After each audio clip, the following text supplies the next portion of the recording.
کوئی کام بھی کرے گا تو وہ اللہ کا قرب حاصل کرنے کی نیت سے کرے گا تو اللہ جل شانہ ایک مسلمان کے نفل عمل کو، نفل نیکی کو اتنا بڑا اجر اور ثواب کا مستحق قرار دیتے ہیں۔ کان کمن ندّا فریضۃ فیما سوا، گویا رمضان کے علاوہ اس نے فرض ادا کیا، نفل پر فرض درجے کا اجر و ثواب ملتا ہے۔ اب فرض کا جو اجر و ثواب ہے یہ ہمارے ہاں مسلم عمل ہے کہ اللہ جل شانہ فرض عمل پر کتنا بڑا اجر و ثواب نصیب کرتے ہیں، اور فرمایا جو اس میں نفلی کام کرے گا اور جو فرض ادا کرے گا، وَمَن نَدَّا فَرِيضَةً فِيهِ کان کمن ندّا 70 فریضۃ فیما سوا، گویا ایک فرض اس کو جو ادا کیا اس پر اللہ جل شانہ 70 فرضوں کے برابر اجر و ثواب نصیب کریں گے۔ اب یہ تو اس کے رات اور دن کے اعمال اور اس کی اہمیت اور قدر معلوم ہو گئی۔ اب دوسرا، اللہ جل شانہ اس مہینے کے ساتھ، ماہ مبارک کے ساتھ ہمارے لیے کچھ مقاصد کو جوڑ دیا۔ روزہ رکھنا، یہ کچھ مقاصد پیدا کرتا ہے، انسان کے اندر کچھ تبدیلیاں پیدا کرنا، کچھ رویے تبدیل کرنا، ان کی عادتوں میں تبدیلی لانا، یہ بھی مقصود ہے۔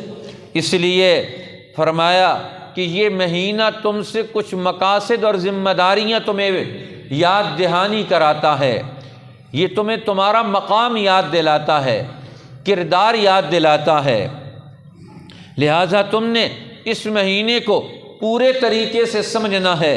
وَهُوَ شَهْرُ الصَّبْرِ وَالصَّبْرُ ثَوَابُهُ الْجَنَّةُ، یہ صبر کا مہینہ ہے، یہ مسلمان کے اندر یہ صبر کی صفت پیدا کرتا ہے، یہ صابرین میں اسے شمار کرواتا ہے، صبر کرنے والے لوگوں کے اندر اس کا نام لکھواتا ہے، اس کے اندر صبر کی صفت پیدا کرتا ہے۔ تو اس ماہ مبارک کے دن کے اعمال سے اور رات کے اعمال سے انسان کے اندر صبر پیدا ہونا چاہیے، تحمل پیدا ہونا چاہیے، برداشت پیدا ہونی چاہیے، ٹالرنس پیدا ہونا چاہیے، یہ تشدد سے نکلے، یہ ذہنی آوارگی سے نکلے، یہ اپنے اندر یہ طیش اور غصے کا جو عنصر ہے اس کو اپنے کنٹرول میں کر لے، اس کو اپنے قابو میں کر لے۔ تو فرمایا یہ صبر کا مہینہ ہے، اور دنیا میں صبر کرنے والے لوگ وہی کامیاب ہوتے ہیں۔ فرمایا وَالصَّابِرِينَ فِي الْبَأْسَاءِ، اور صبر کرنے والے تنگیوں میں، مصیبتوں میں، وَالصَّابِرِينَ فِي الْبَأْسَاءِ، ان پر جنگیں مسلطوں، مصیبتیں آ جائیں لیکن یہ دنیا میں صبر کا دامن نہیں چھوڑیں گے مسلمان، اور صبر سے اللہ نے کامیابیاں رکھی ہیں۔ قرآن اس کا اعلان کرتا ہے جن لوگوں کے اندر صبر و ہمت پیدا ہو جائے تو اللہ فرماتے ہیں بشیر الصابرین، صبر کرنے والوں کو خوشخبری سنا دے۔ صبر کرنے والوں کے لیے بشارتیں، صبر کرنے والوں کے لیے اگلے دور کی ترقی ہے۔ جس آدمی کے اندر صبر موجود نہیں وہ دنیا میں آگے کیسے بڑھے گا؟ تو یہ ماہ مبارک پورا مہینہ مسلمانوں کو ایسی سرگرمیوں سے گزارا جاتا ہے ان کے اندر صبر تحمل پیدا ہو جائے۔ اب یہ اللہ جل جلالہ اپنے خاص بندوں کو یہ وصف عطا کرتے ہیں، صبر کا یہ وصف عام آدمیوں کو نہیں عطا کیا جاتا، یہ تو خاص بندوں کی نشانی ہے۔ جس طرح فرمایا اللہ جل شانہ نے حضرت ابراہیم علیہ السلام اللہ کی بارگاہ میں دعا مانگ رہے ہیں، رب ھب لی من الصالحین، اے اللہ مجھے نیک اولاد عطا فرما، صالح اولاد عطا فرما۔ اللہ کی طرف سے جواب آیا فبشرناہ بغلام حلیم، ہم نے ان کو ایک حلیم، حوصلے والے، صبر والے بیٹے کی خوشخبری سنا دی۔ اب یہ صبر کرنا یہ اللہ کو بڑا پسند ہے، اس لیے اللہ تعالیٰ فرماتے ہیں کہ تم مدد مانگو، اللہ سے مدد مانگو دو چیزوں کے ذریعے سے، وَاسْتَعِینُوا بِالصَّبْرِ وَالصَّلَاةِ، مدد مانگو صبر اور نماز کے ذریعے سے۔ صبر کر کے استقامت دکھا کر تم اللہ کی مدد کے مستحق بن جاتے ہو۔ اب جو صبر نہیں کر سکتا اس کو اللہ کی مدد بھی حاصل نہیں ہوتی ہے۔ اللہ کی مدد تو صابرین کے ساتھ ہے۔ یا ایھا الذین آمنوا اصبروا وصابروا ورابطوا، ایمان والوں کو اللہ جل جلالہ قدم قدم پر یہ تلقین کرتے ہیں کہ تم طیش میں غصے میں مت آؤ، تم صبر کا دامن مت اپنے ہاتھ سے جانے دو، صبر کا دامن تھامے رکھو، اللہ کی مدد تمہارے لیے وہ اترنے کو ہے۔ لہٰذا یہ مہینہ وَهُوَ شَهْرُ الصَّبْرِ، یہ صبر کا مہینہ ہے۔ اپنے آپ کو دین حق کی تعلیمات پر جماؤ دینا، ٹھہر جانا، قیام کرنا، یہ بھاگ جانا، نکل جانا، کھسک جانا اور اپنے آپ کو مجبور سمجھتا ہے۔ ایک آدمی رمضان میں روزہ نہیں رکھ سکتا، پوری جماعت کے ساتھ اول سے لے کر آخر تک نماز جماعت کے ساتھ ادا کرنے کی عادت اور رویہ نہیں بنا سکتا۔ یہ رمضان المبارک کی راتوں میں 1 گھنٹہ 1.5 گھنٹہ کھڑے ہو کر قرآن حکیم کی تلاوت نہیں سن سکتا تو یہ دنیا میں کیا کارنامے سر انجام دے گا؟ یہ دنیا میں کیا کردار ادا کر سکتا ہے؟ اس لیے اللہ جل شانہ ان اعمال میں ڈھال کر، ان اعمال کے ذریعے سے انسان میں صبر کا خلق پیدا کرتے ہیں، استقامت پیدا ہو جائے، جرت پیدا ہو جائے، ہمت پیدا ہو جائے۔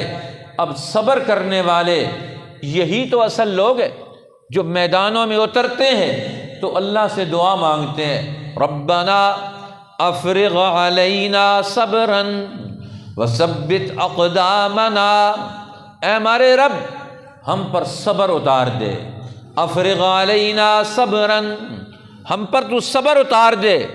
اب یہ صبر یہ اللہ کی طرف سے یہ بڑی نعمت ہے، اور فرمایا یہ نعمت حاصل کرنے کے لیے یہ پورا مہینہ تمہیں اس کی تربیت دی جاتی ہے کہ تمہارے اندر صبر پیدا ہو جائے، برداشت پیدا ہو جائے، تم اپنے آپ کو سچے اور صحیح کاموں پر کھڑا کرنے والے بن جاؤ، بھاگنے والے نہ ہو۔ یہ بھاگ جانا اور ادھر ادھر کھسک جانا یہ تو منافقین کی نشانی، ان کے اندر استقامت نہیں ہوتی، صبر نہیں کر سکتے ہیں وہ فوراً اعتراض کرتے ہیں، فوراً غصے میں آ جاتے ہیں، فوراً جو ہے وہ اپنے رویہ وہ بدل لیتے ہیں۔ لیکن صبر کرنے والے لوگ، فرمایا اللہ جل شانہ اس صبر کے ذریعے سے تمہیں جنت تک پہنچائے گا، والصبر ثوابہ الجنہ، اور صبر کا نتیجہ کیا ہے؟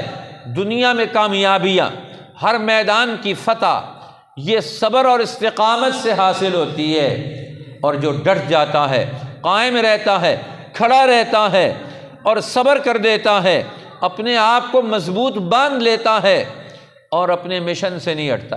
اب ہمارے یہاں لوگوں نے صبر، یہ قرآن کی اصطلاح ہے، اس قرآن کی اصطلاح کا مطلب ہی بدل ڈالا ہے لوگوں نے۔ اب کہتے ہیں صبر نام کس چیز کا ہے؟ ہر گھٹیا حالت پر، ذلت پر، پستی پر قناعت کر لینا، اس کا نام ہم نے صبر رکھ لیا۔ قرآن کا مقصود تو یہ نہیں ہے، اس صبر سے مراد یہ صبر نہیں ہے کہ آپ کو کوئی مارتا رہے، جوتے کھاتے رہو کہ میں صبر کر رہا ہوں، آپ کی روزی چھین کے لے جائے کہتے میں صبر کر رہا ہوں، آپ کے بچوں کو وہ قتل کرنے کا منصوبہ بنا لے کہتے میں تو برداشت کروں گا، ہم قتل کر کے چلے جاؤ، وہ آپ کے مال و دولت کو چھین لینے کا ٹیکسوں کے ذریعے کسی اور ہیلے بہانے سے تم سے وصولیاں ناجائز کرنی شروع کر دے تو تم کہو کہ ہم نے تو صبر کرنا ہے، جی مسلمانوں کو تو صبر کا حکم۔ اب صبر کا یہ مطلب بھی غلط کہ ہم ذلت کو صبر کا نام دے دیں، ہم مال کے لٹ جانے کو صبر کا نام دے دیں۔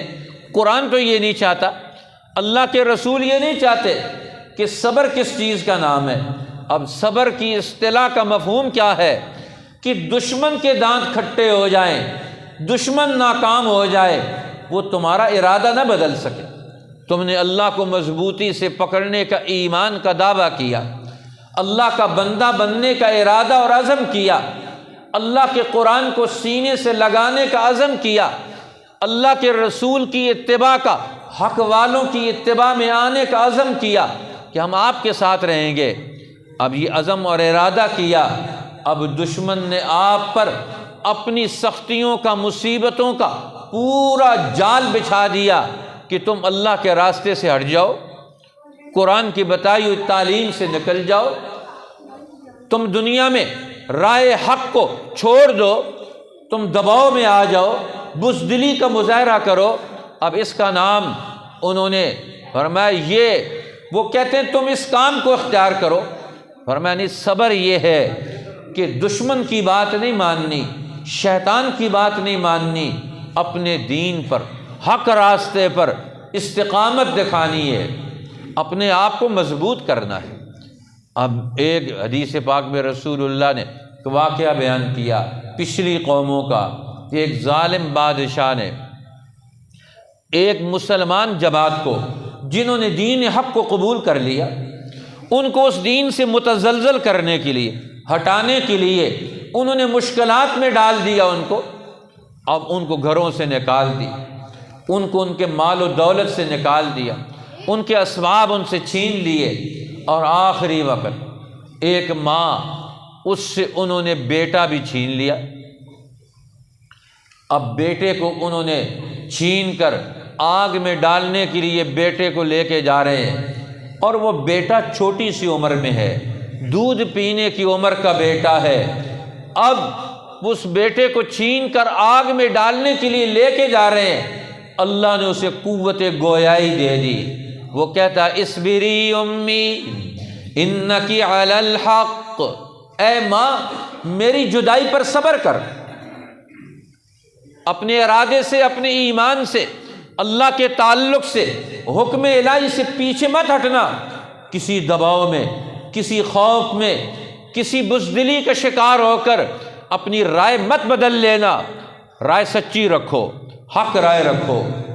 جب حق کو تم نے مان لیا، اللہ کو مان لیا، اللہ کے سچے رسول کو مان لیا، اللہ کی سچی کتاب کو مان لیا، اب دنیا سے ڈرنا کس کیا، کسی دباؤ اور فوج سے ڈرنا کس چیز کا؟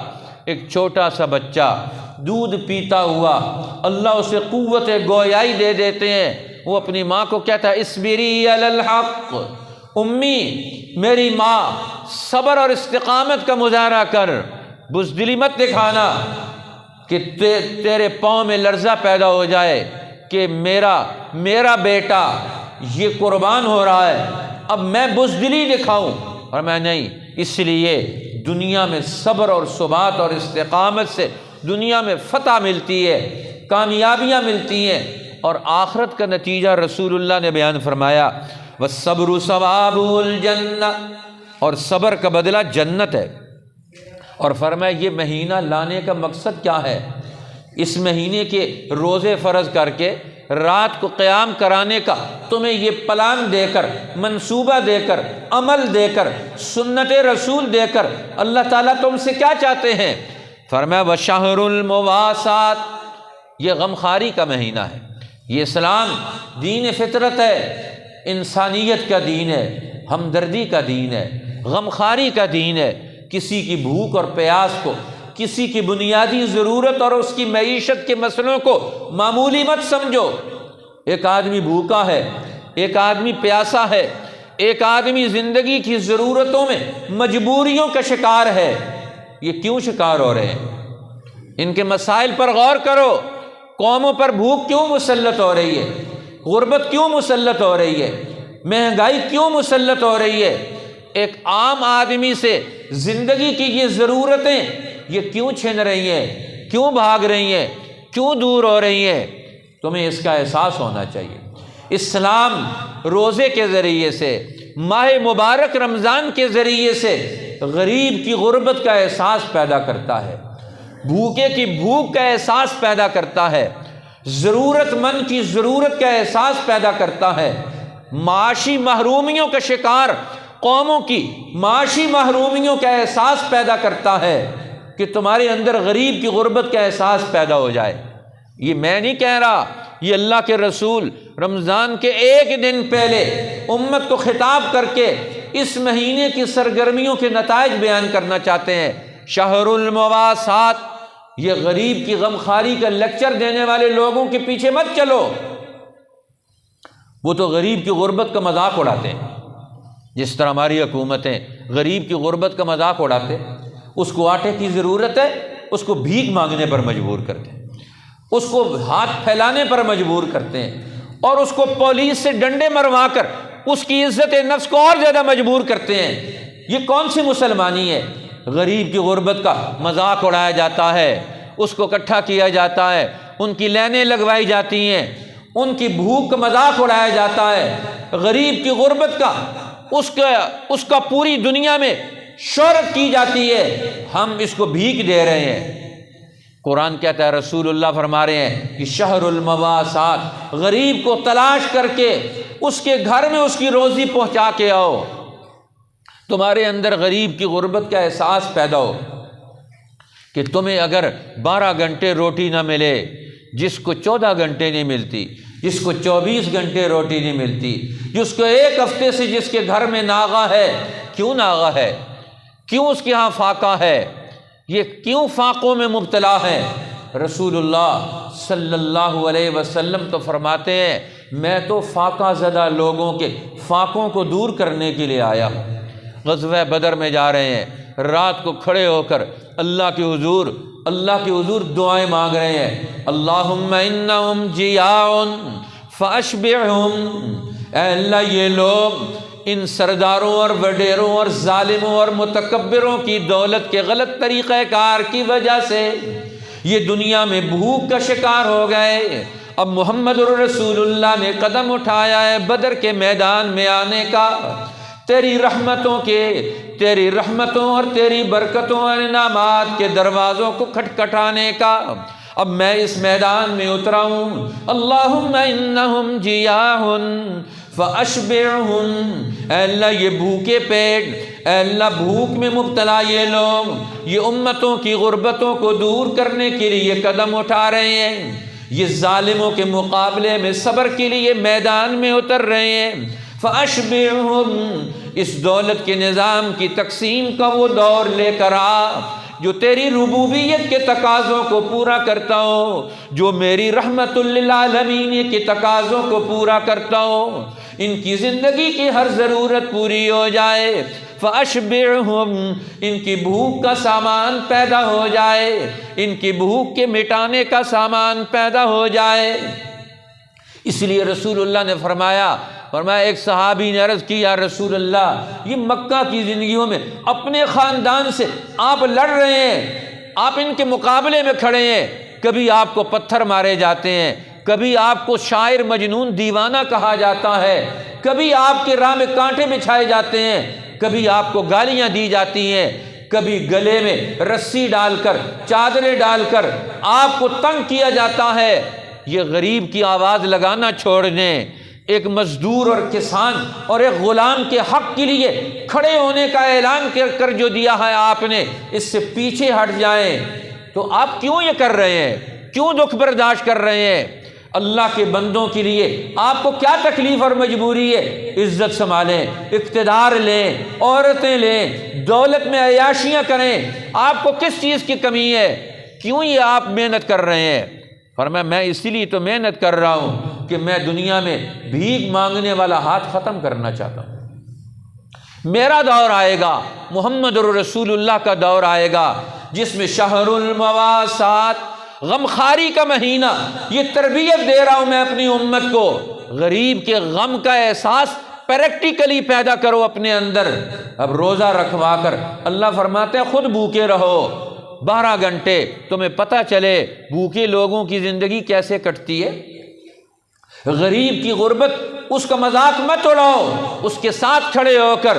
اللہ کے پیغمبر فرماتے ہیں وہ تو اپنے لیے دعا مانگتے تھے، رسول اللہ صلی اللہ علیہ وسلم، اللہ نے کہا، مکہ کے سردار کہتے تھے آپ کے پاس تو سونے چاندی کے انبار، بڑے بڑے محلات ہوں، آپ کے پاس تو سونے چاندی کے پہاڑ بن جائیں۔ فرمایا بن سکتے ہیں لیکن میں چاہتا نہیں ہوں۔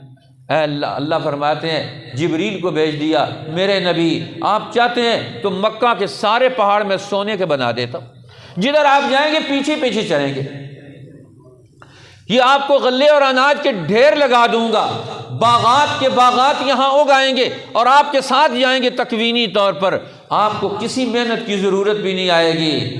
فرمایا نہیں اے اللہ، میں تو کون سا نبی بننا چاہتا ہوں، نبیًا عبدًا، میں تیرا بندہ نبی بننا چاہتا ہوں، عبدًا شکوراً، میں تیرا شکر گزار بندہ بننا چاہتا ہوں۔ اے اللہ میں تو ایسا بندہ بننا چاہتا ہوں جس کے دل میں غریب کا احساس ہو، جس کے دل میں بھوکے کا احساس ہو، جس کے دل میں پیاس میں رہنے والے لوگوں کی پانی کی ضرورت ان کو میسر نہ ہو، میسر ہو تو زندگی اور صحت کے قابل نہ ہو۔ میں تو ان لوگوں کا نمائندہ بن کر آ رہا ہوں۔ یہ مہینہ کیوں لے کر آیا؟ شہر المواسات، یہ غمخواری کا مہینہ ہے، اسی لیے رسول اللہ خود بھی غریبوں کے غمخوار ہیں، ابو بکر صدیق بھی غریبوں کے غمخوار ہیں، عمر ابن الخطاب بھی غریبوں کے غمخوار ہیں، عثمان ابن عفان بھی غریبوں کے غمخوار ہیں۔ اب مدینہ میں قافلہ آیا تجارت اور غلے کا، جس کا پہلا اونٹ مدینہ میں تھا، جس کا آخری اونٹ مصر میں تھا، قحط سالی کے دوران میں سیدنا عثمان ابن عفان کا غلے اور اناج کا قافلہ آیا، اور لوگ مدینہ کے تاجر آ کر کہتے ہیں یہ ایک کے بدلے میں 10 منافع لے لے، یہ ہمیں دے دیں ہم مارکیٹ میں بیچیں گے۔ فرمایا نہیں، مجھے تو اس سے زیادہ ملتا ہے۔ پھر کہاں سے ملتا ہے؟ مدینہ کے تاجر تو ہم ہیں۔ آج مدینہ والا تاجر نظر نہیں آتا پاکستان میں، لوٹ مار کرنے والے تاجر، قارون کے نمائندے، فرعون کے نمائندے، حامان کے نمائندے، کیسر و کسریٰ کے نمائندے۔